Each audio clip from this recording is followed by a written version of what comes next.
Boa noite a todos vocês. Quero saudá-los com a graça e a paz do nosso Senhor Jesus Cristo. Nos alegramos aqui na casa de Deus, no meio do povo de Deus. Obrigado, irmão. E é sempre um privilégio, meus irmãos, nos reunirmos aqui para a adoração. Essa noite vamos abrir a palavra de Deus na primeira carta de Paulo aos Coríntios. Vamos abrir no capítulo 10.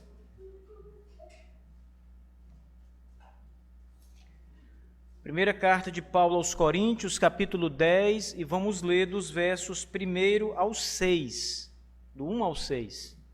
1 Coríntios 10, do 1 ao 6.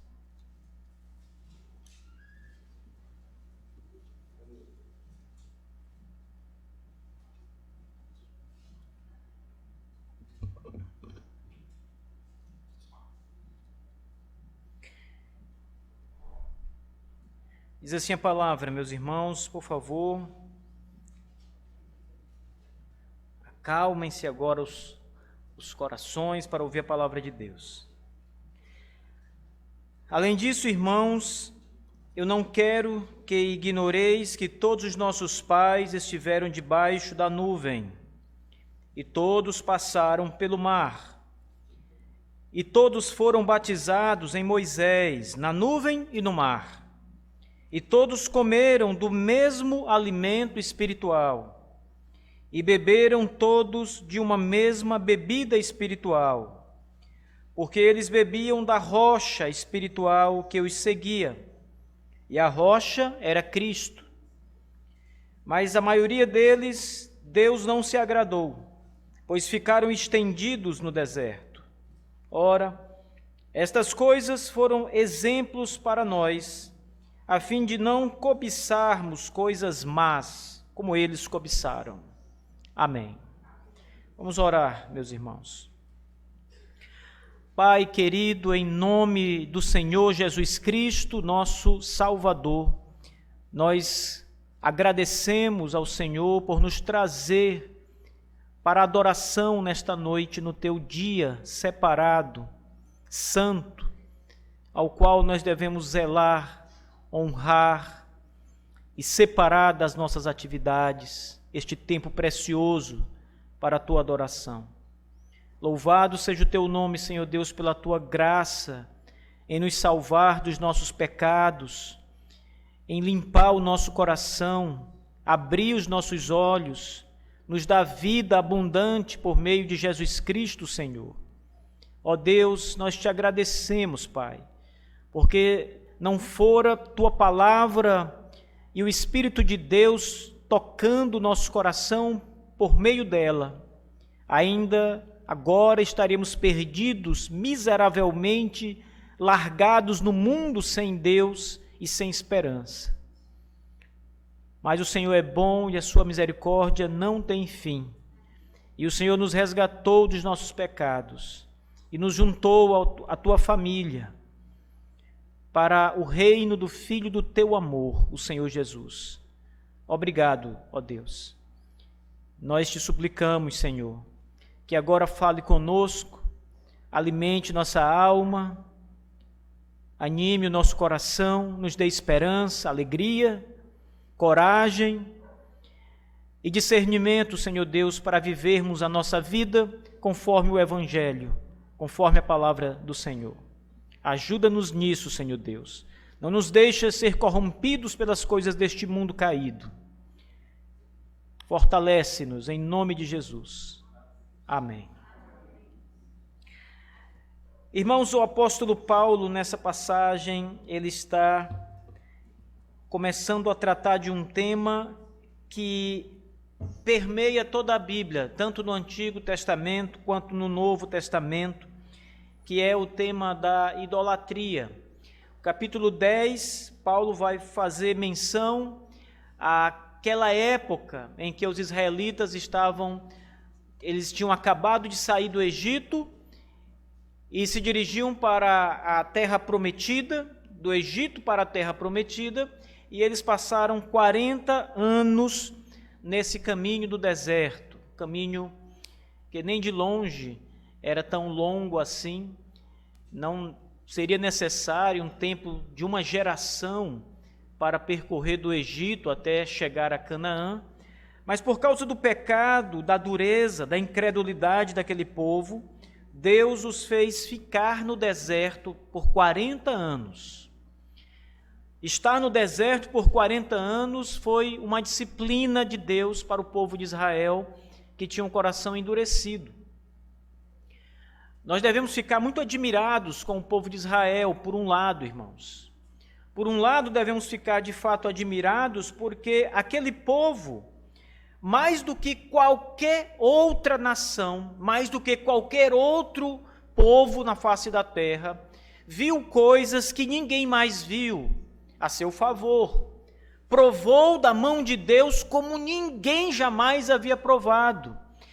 Viu o poder de Deus agindo, operando. Israel, os hebreus aqui, eles contemplaram a ação divina em favor deles. Desde a preservação daquela pequena quantidade de pessoa que chegou no Egito com Jacó e os seus filhos e a sua família, 70 almas, diz o texto de Êxodo, até quando eles saem de lá, que já somam, considerando os números mais baixos, 1 milhão de pessoas, ou até 2 milhões de pessoas, considerando os números mais altos. Então, 70 almas entram no Egito, e mais ou menos de 1 a 2 milhões de pessoas saem do Egito, nesse período em que ficaram como escravos no Egito. E em todo esse período, as gerações de Israel contemplou o agir de Deus em favor deles, mesmo quando eram escravos. Inicialmente, o faraó tentou matar Israel. Ele viu que Israel crescia, Israel era forte, os filhos das israelitas eram saudáveis, fortes, não adoeciam, não morriam quando nasciam, eram realmente poderosos na terra. E ele percebeu que Israel estava ficando mais numeroso do que o povo do Egito. A própria nação que o recebera estava começando, diante do crescimento de Israel, a ser ameaçada.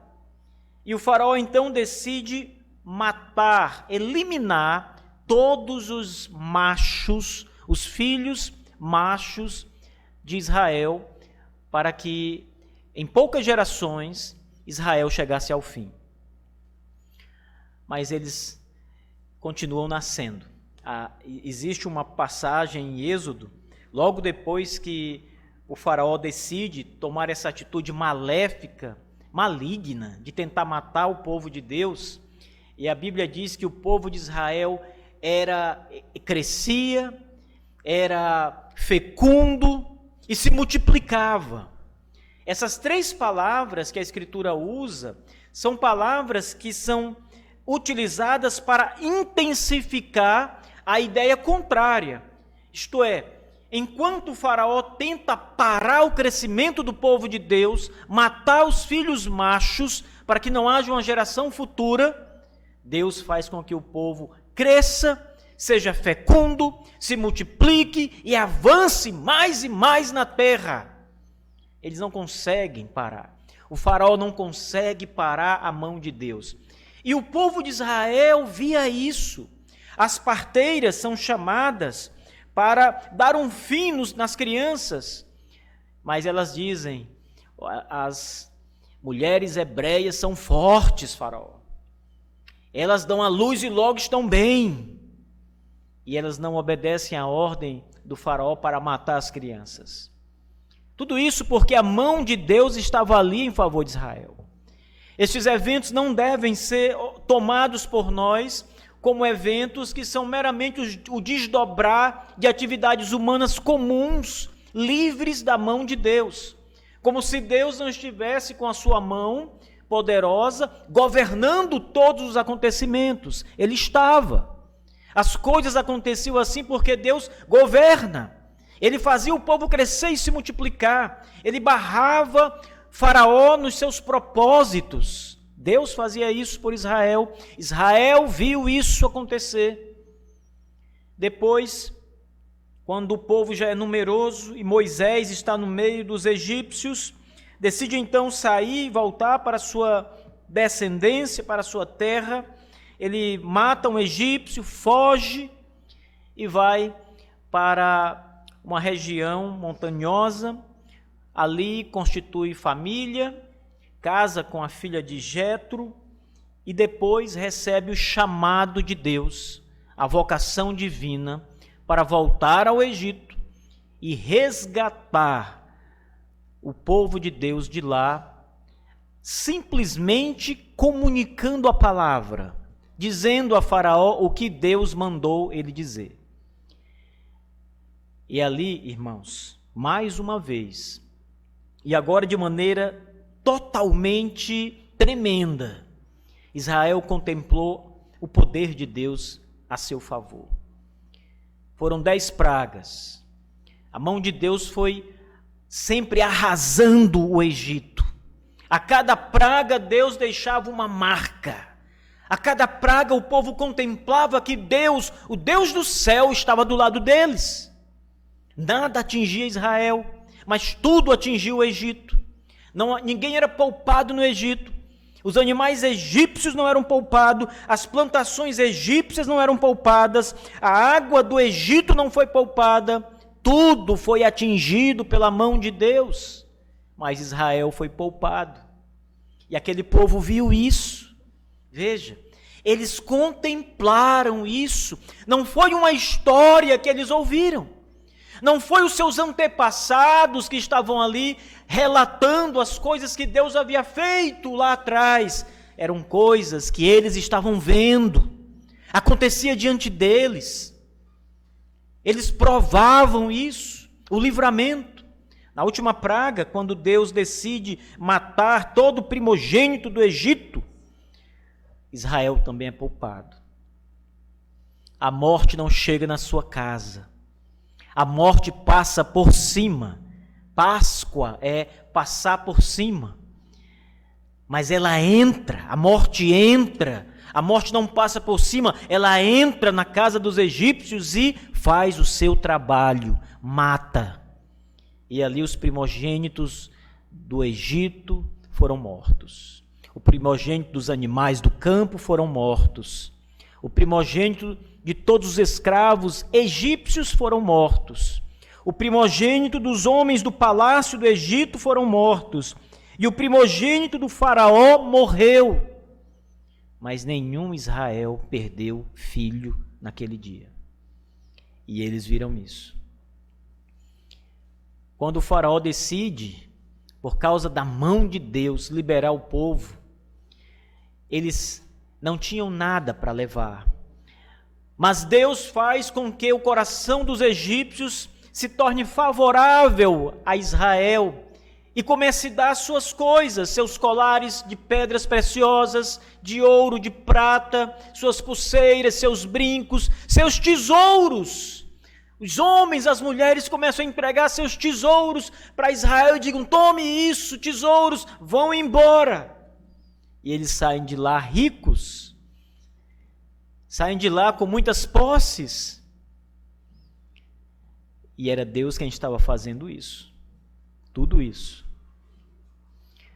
Quando o faraó decide mudar de ideia e decide então levantar o seu poderoso exército para ir atrás deles, para não permitir, a Bíblia diz que faraó começa a pensar, ele começa a calcular, e ele diz: o que eu fiz, deixando Israel ir embora?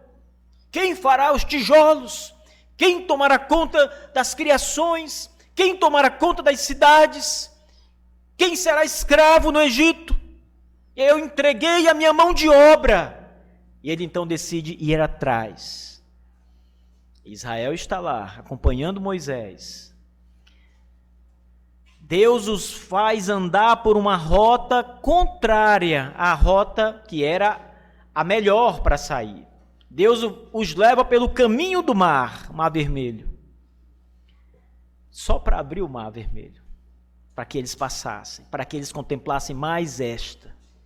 Quando eles estão ali, irmãos, a Bíblia diz que o Senhor barra o exército de Faraó com uma coluna de fogo, de maneira que o exército do Faraó não pode encostar em Israel, porque há uma coluna de fogo que impede, uma grande labareda de fogo do céu, e Faraó não pode passar.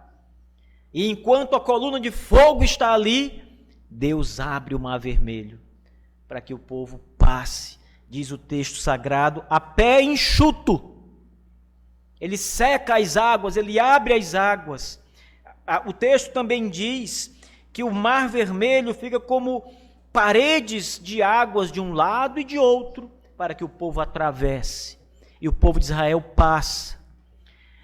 Eu não consigo entender, irmãos, tanta maravilha sendo apresentada em tão pouco tempo, Deus manifestando poder de maneira tão extraordinária, tanto poder, tantos milagres, e aquele povo ali parece que estava vendo coisas cotidianas, parece que estava vendo coisas comuns, parece que via coisas que geralmente se vê por aí, mas não era isso, eram obras grandiosas, obras que deixaram as nações espantadas ao redor de Israel, admiradas.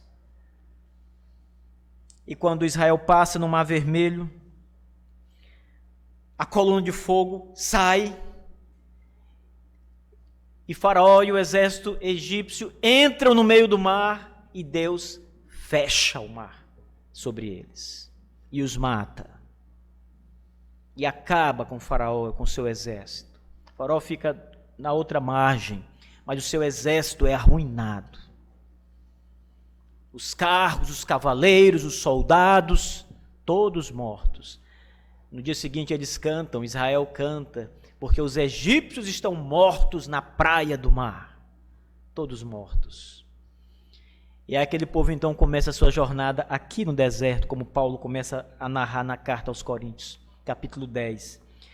Além disso, irmãos, eu não quero que ignoreis que todos os nossos pais estiveram debaixo da nuvem, e todos passaram pelo mar, e todos foram batizados em Moisés na nuvem e no mar.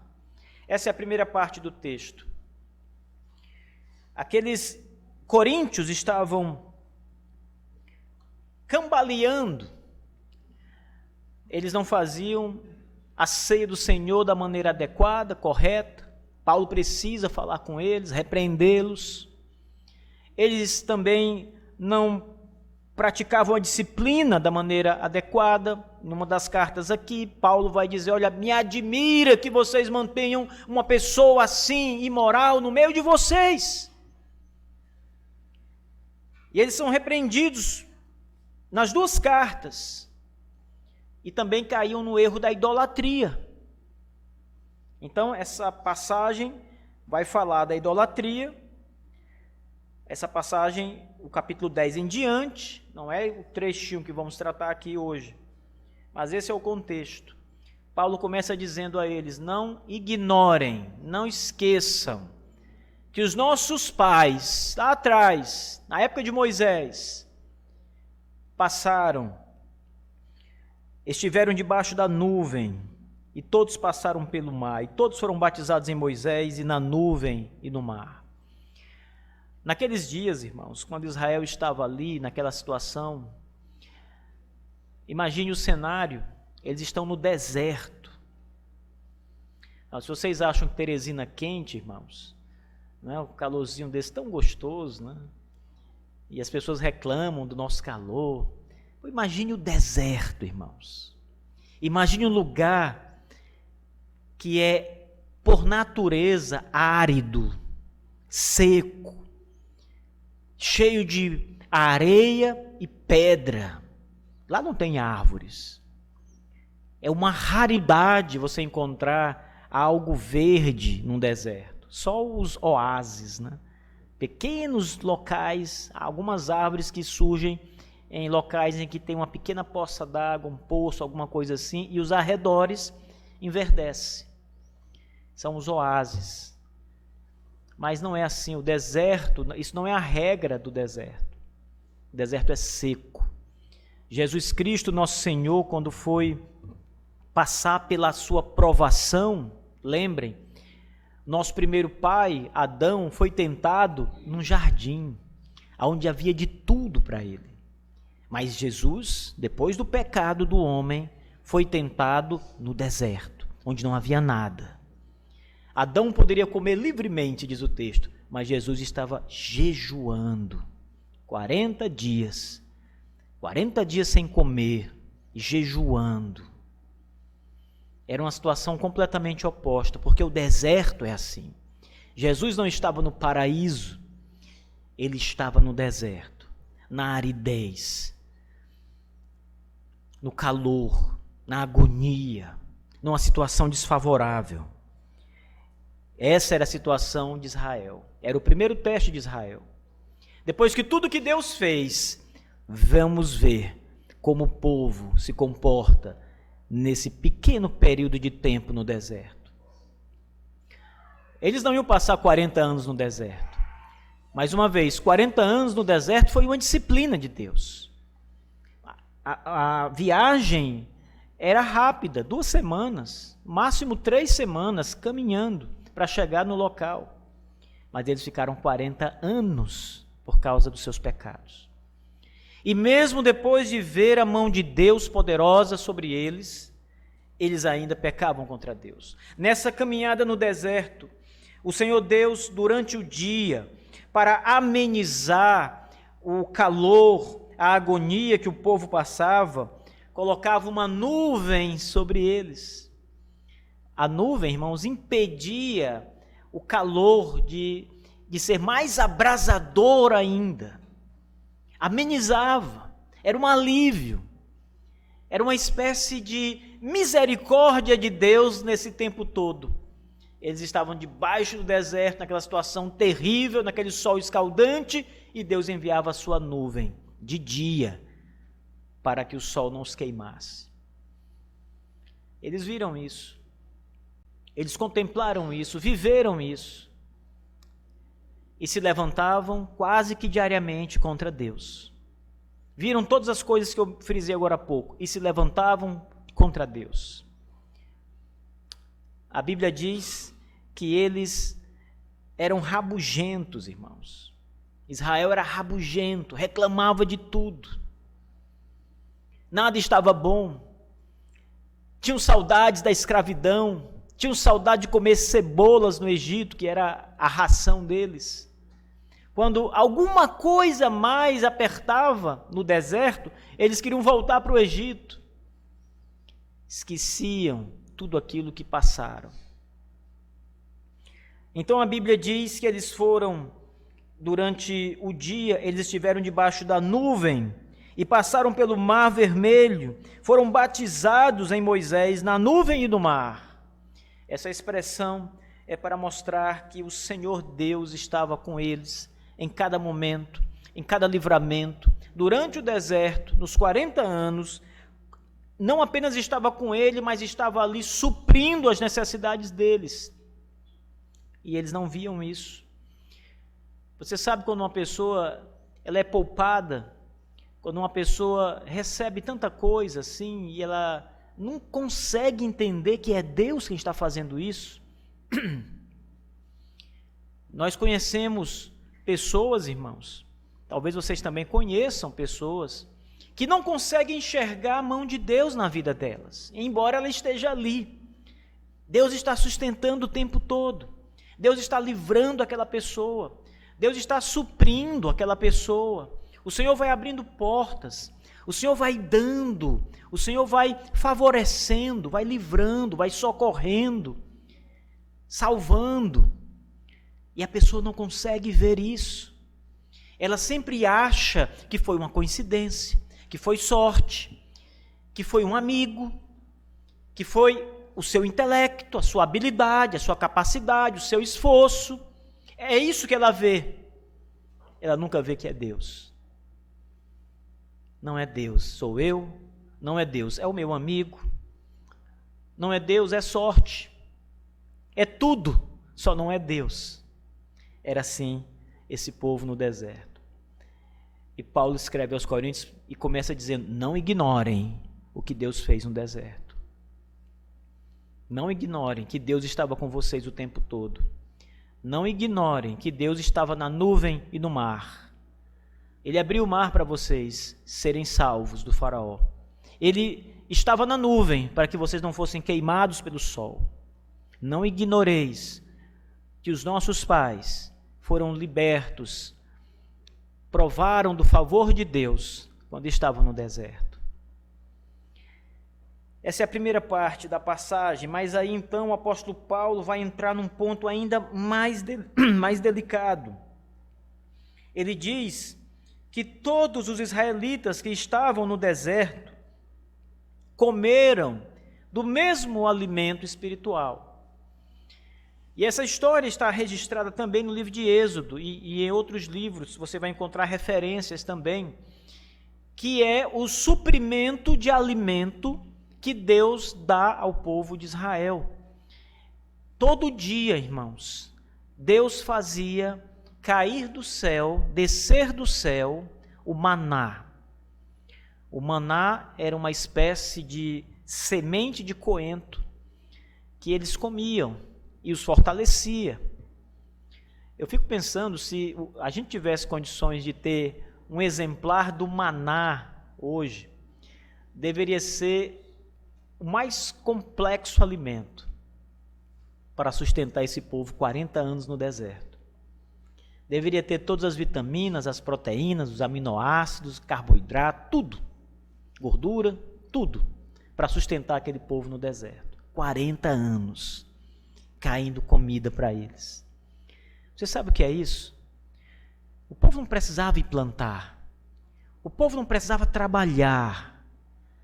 O povo só precisava colher. Se levantar, pegar o maná, colher o maná e levar para sua casa e se alimentar.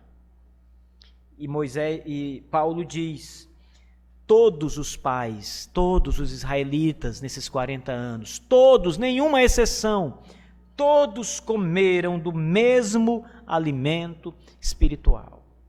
O alimento aqui é o maná do céu. É o maná que Deus mandava. Mas havia um outro problema no deserto, irmãos. Porque o primeiro problema é a alimentação. Como é que esses homens iam comer se Deus não mandasse alimento para eles, não é? E Deus não mandou só o maná, Deus mandou codornizes, porque eles chegaram mesmo a abusar o maná. Eles começaram a repudiar o maná. O maná era uma bênção no começo. Mas depois de algumas semanas, o maná era horrível. E eles queriam comer carne. E Deus então envia codornizes. E sabe, mais uma vez, eles não precisavam caçar as codornizes, elas estavam voando no meio deles, eles só faziam pegar. Imagine, irmão Leandro. Que caçada fácil, né? Você não tem que esperar, você não tem que se preparar silenciosamente. Você só vai esticando a mão e catando. Aqui vai passando, vai pegando. E havia codornizes em abundância que Deus enviou, além do maná. O maná foi o principal alimento. O maná nunca acabou. Nunca nos 40 anos. Nunca acabou. Todo dia tinha maná para eles. Mas não só de comida se vive no deserto. É preciso beber. Ter água. E se há uma coisa difícil no deserto, irmãos, é água. O deserto é seco, porque não tem água. A água está profunda, lá no subsolo, longe. Não há fontes. E o que eles podiam encontrar de água era a água do mar salgada, que também estava longe deles, mas era a água que eles poderiam encontrar e não serviria. A água com sal não serve. Mas veja, no verso 4, Paulo diz que estes mesmos homens que passaram os 40 anos no deserto, beberam todos de uma mesma bebida espiritual, porque eles bebiam da rocha espiritual que os seguia, e a rocha era Cristo. Essa é uma referência àquela passagem em que Deus fala com Moisés E Moisés, ele começa a orar a Deus quase que em desespero, porque o povo está a ponto de perder o juízo, porque falta água. E Deus então diz: Moisés, pegue o cajado, o mesmo que você usou para abrir o mar vermelho, e toque na rocha, fira esta rocha. Eu estou lá. E o Senhor diz assim em Êxodo: eu estou lá na rocha, fira esta rocha. Olhe, por favor, meus irmãos, para Êxodo capítulo 17, versículo 6. Veja que coisa maravilhosa é essa passagem, em que o Senhor diz para Moisés que está lá.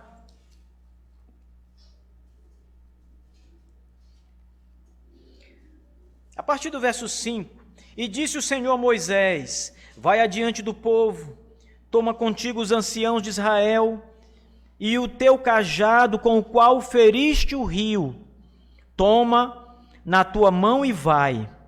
Eis que estarei em pé diante de ti sobre a rocha de Horebe. Deus diz: eu estarei em pé sobre a rocha de Horebe, diante de ti. E tu ferirás a rocha, e dela sairá água para que o povo possa beber.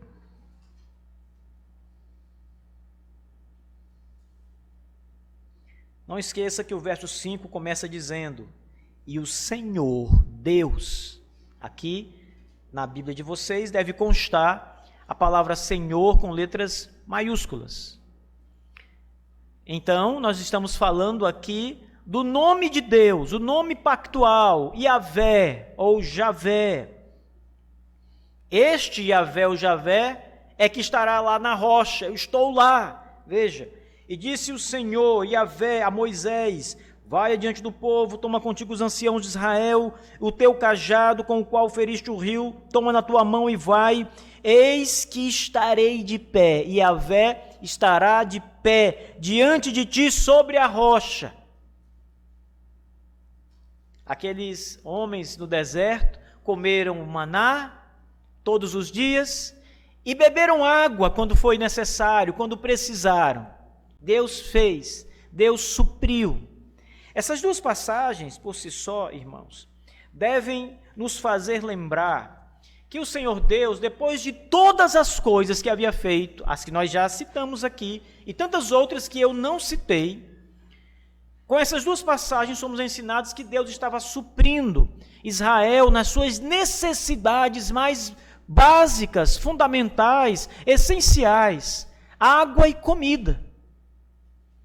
Água e comida. Em outras passagens nós vamos encontrar Deus dizendo que preservou até a sandália do povo de Israel enquanto ele estava caminhando no deserto, para que elas não se desgastassem.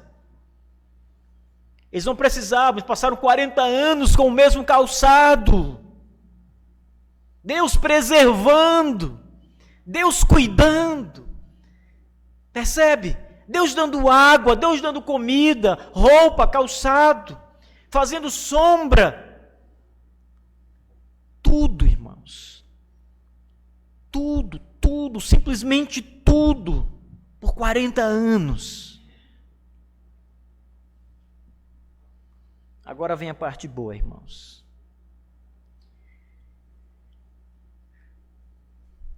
Quem fazia tudo isso era Cristo.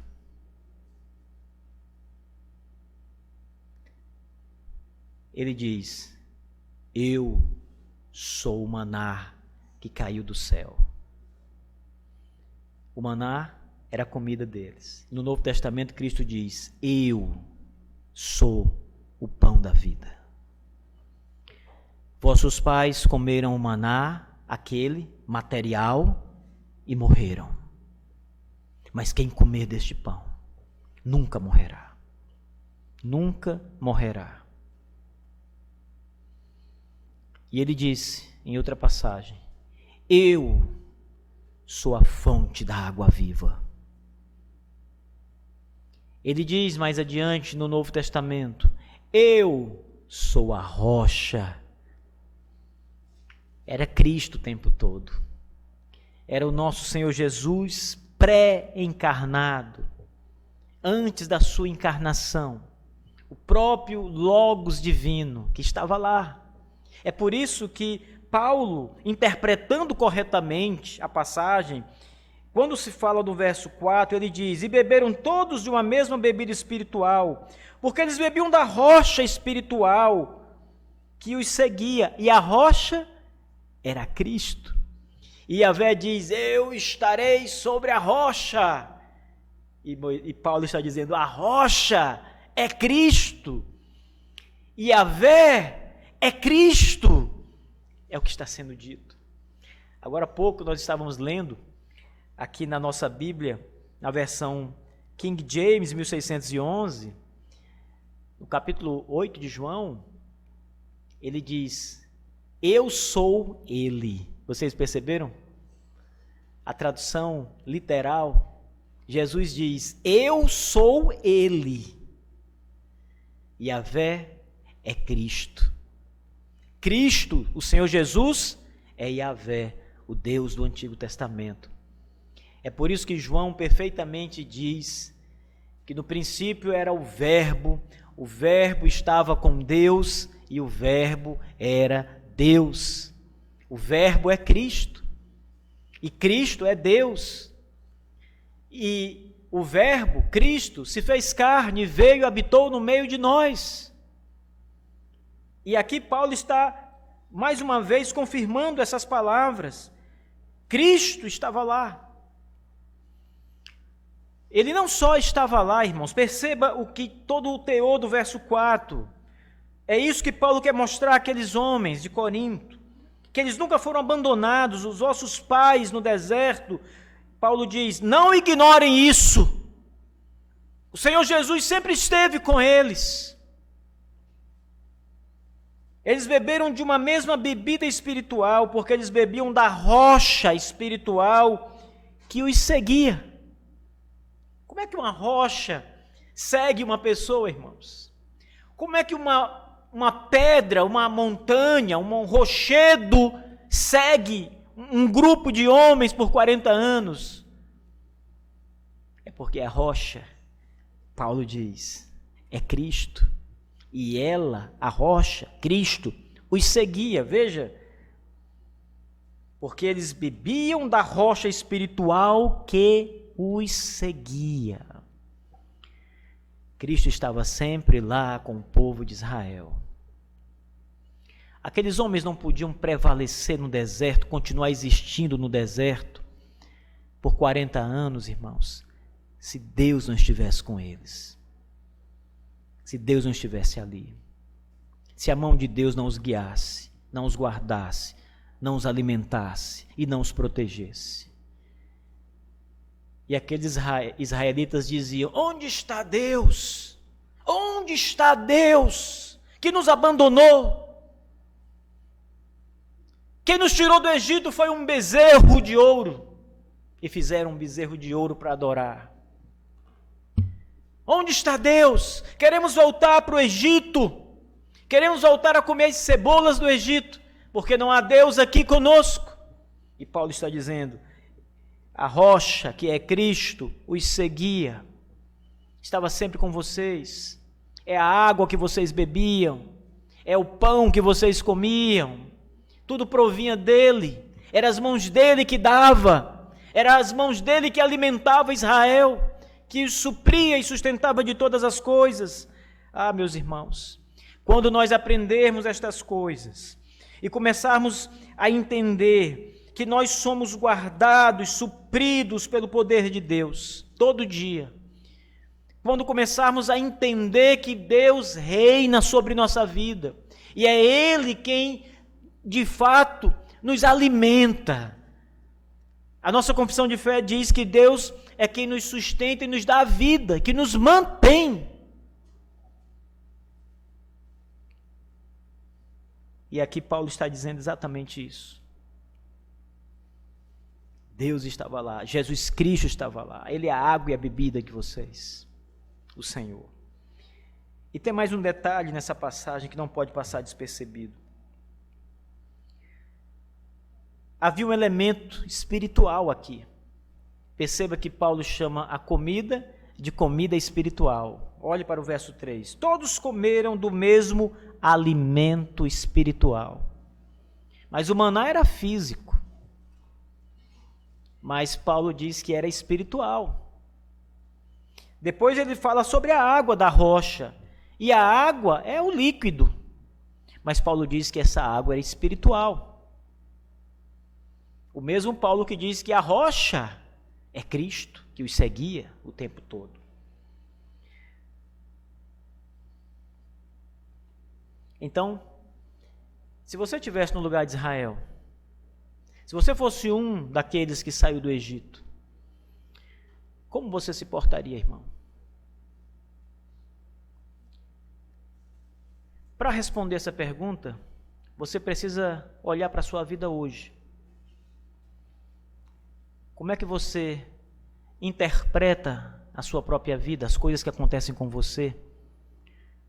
Você entende que é Deus que está envolvido nela e te sustenta, te protege, te dá muitas vitórias, te faz prosperar, te dá saúde, cura tuas enfermidades, alimenta você todo dia, você tem comida todo dia para alimentar você e sua casa, roupa para você vestir, todos estão aqui bem vestidos. Como é que você interpreta isso? Você pensa que é você mesmo? Ou você diz, obrigado, Senhor. Eu sei que vem das tuas mãos. Eu sei que é o Senhor quem está me dando. Eu sei que é o Senhor quem me veste, quem me alimenta. Eu sei que é o Senhor que me dá tudo que eu tenho. É assim que você interpreta? Se for assim, irmãos, você entendeu. Você honra a Deus. Você sabe. Você conhece o Evangelho. Mas se você interpreta como aqueles israelitas que durante 40 anos provaram de tudo isso e não entenderam. E essa é uma mensagem, diz Paulo, para exortar o povo de Corinto, para que eles não caiam no mesmo erro dos seus antepassados. Veja agora os versos 5 e 6. O que aconteceu com esse povo? Mas a maioria deles, Deus não se agradou, pois ficaram estendidos no deserto. Ou seja, morreram no deserto, porque Deus não se agradou deles. Porque foram rebeldes, porque viram Deus agindo e não reconheceram a mão de Deus em tudo que acontecia. Porque reclamaram, murmuraram, diz a palavra de Deus, para usar a expressão bíblica. Sabe quando alguém não está feliz com nada? Tudo ela murmura. Você dá uma blusa e diz, eu gostei, mas... Aí o mais é que é o problema, não é? Só agradeça. Você convida a pessoa para almoçar na sua casa e ela vai. E aí, olha, aquele dia foi bom demais. Mas, aí vem uma coisa que ela vai reclamar. Nunca está bom. Você foi para o culto hoje.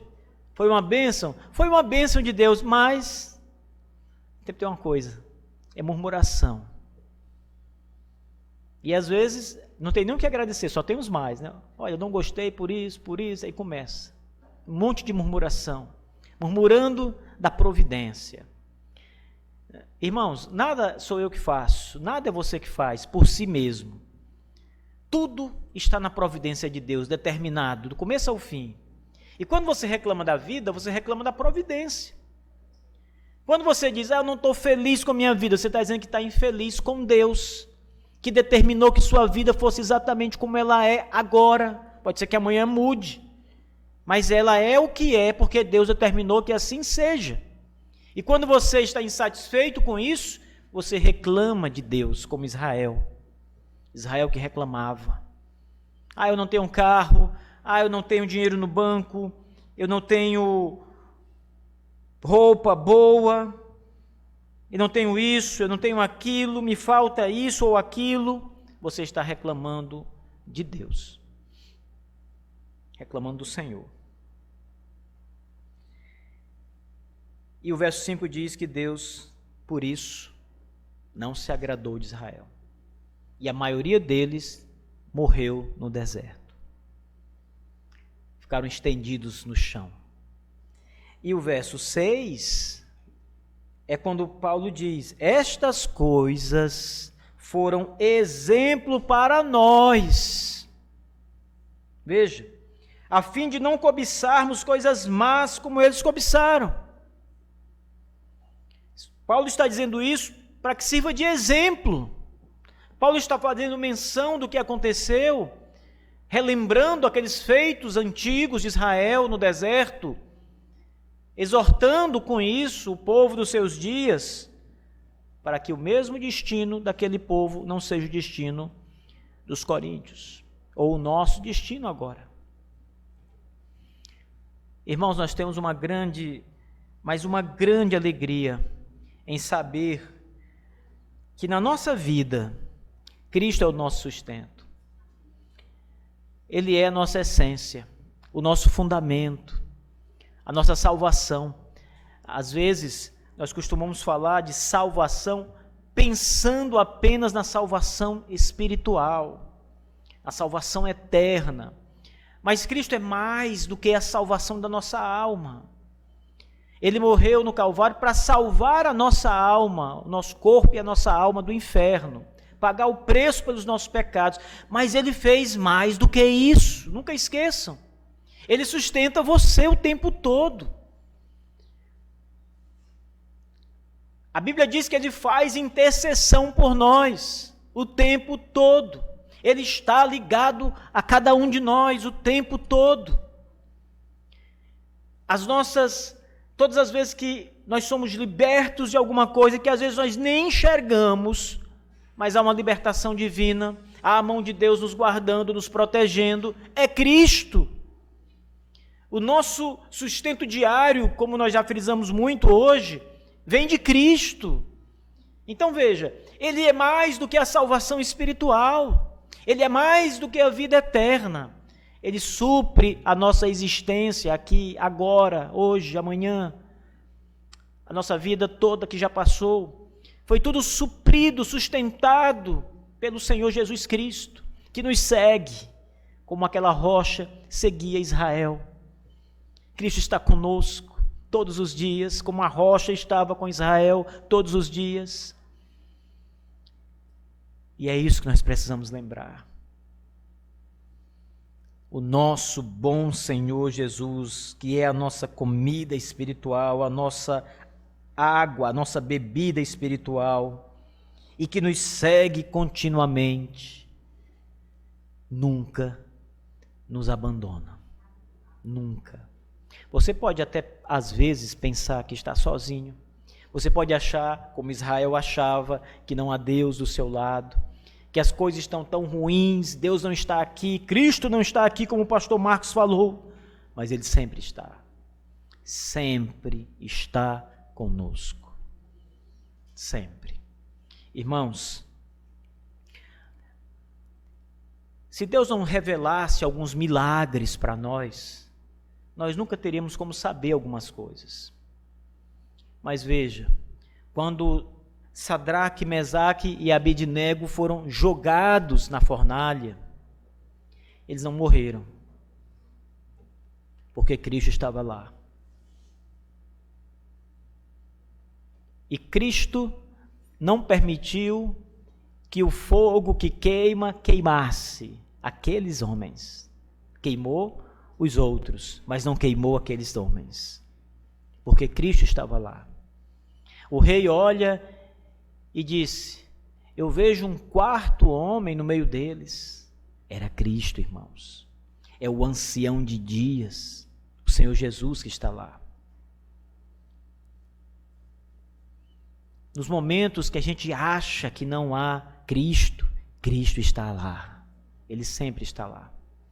Nos momentos de dificuldade da nossa vida, e nós passamos por tribulações, Às vezes, tribulações grandes. Passamos, às vezes, por maus bocados. Mas saiba que Cristo está lá com você. Você nunca está só. Cristo está lá. A rocha viva está lá. E isso deve alegrar o seu coração. O salmista diz: mesmo que a minha mãe me abandone, o Senhor meu Deus nunca me abandonará. O salmista sabia que Deus estava lá com ele, sempre. Todos podiam abandoná-lo, mas Deus, ele sabe que jamais o abandonaria. Deus estava sempre lá, sempre com ele. Guardem isso, preciosa igreja do Senhor. Lembrem, amados irmãos, que a nossa vida deve ser interpretada muito mais espiritualmente do que olhando os fatos cotidianos. Você precisa fazer uma interpretação de sua vida cristológica. Cristo está lá com você sempre. Então não pense nunca como os secularistas pensam, os ateus pensam, ou os agnósticos pensam, que a vida é só essa movimentação de partículas e células aleatórias. Não. Há um poder que governa tudo e que está conosco. O seu povo. Sejam fiéis, irmãos, a Deus. Louvem a Deus e sejam fiéis a Deus em todas as coisas. Exaltem Cristo, Ele é o Deus do Antigo Testamento e do Novo Testamento, Ele é o único Deus, Ele é Yahvé, Ele é a rocha viva, Ele nos segue. Exalte o Senhor. A interpretação da carta aos Hebreus é a mesma coisa. Lá na carta aos Hebreus, o autor também vai dizer que Yahvé é Cristo. Ele vai citar uma passagem do Antigo Testamento que fala de Yahvé e ele diz, ali era Cristo. O nosso Deus é Cristo e Cristo está sempre conosco. E isso deve ser suficiente para acalentar nossa alma para sempre. Que companhia você prefere? Que companhia você busca? De quem você precisa na sua vida? Agora mesmo, qual é o seu problema? Quem pode resolver o seu problema? A quem você pede socorro? Ao médico? A um advogado? Quem é que você está buscando? Busque a Cristo. Ninguém é maior do que Ele. Ninguém é maior do que Ele. Ele pode todas as coisas. E sabe, Ele está contigo. Até o fim. Amém. Vamos ficar de pé, irmãos. Vamos orar. Em seguida, vamos celebrar a ceia do Senhor. Pai, louvamos o Teu nome pelo Senhor Jesus Cristo, a rocha espiritual, o nosso Salvador maravilhoso que está sempre conosco. Obrigado, grande Deus, por preservar a nossa vida, por nos suster, Senhor Deus, de tudo que nós precisamos, por socorrer-nos em nossas necessidades. Nós te louvamos, grande Deus, nosso Deus único e maravilhoso, Pai, Filho e Espírito Santo, Deus Trino, que criou os céus e a terra pelo seu poder, pela sua palavra, para que nele nós habitássemos como povo de Deus, criaturas das mãos do Senhor. Muito obrigado, Senhor. Nos ensina a Tua palavra, nos faz entender, Senhor Deus, a Tua palavra, interpretar nossa vida pela Tua palavra, vivê-la conforme a Tua palavra. Guia-nos, Senhor Deus, espiritualmente, para que as nossas decisões sejam acertadas e que tudo seja para o louvor e a glória do Senhor. Obrigado, nosso Deus, por esta noite, por este culto. Agora vamos celebrar, Senhor Deus, a morte de Jesus em nosso lugar. Quantas coisas fez o Senhor Jesus Cristo por nós. Muito obrigado, Senhor Deus. Esta mesa é maravilhosa, Senhor. É o grande banquete do universo, onde Jesus é oferecido pelo seu povo, para sempre. Louvado seja o teu nome. Em nome de Jesus. Amém.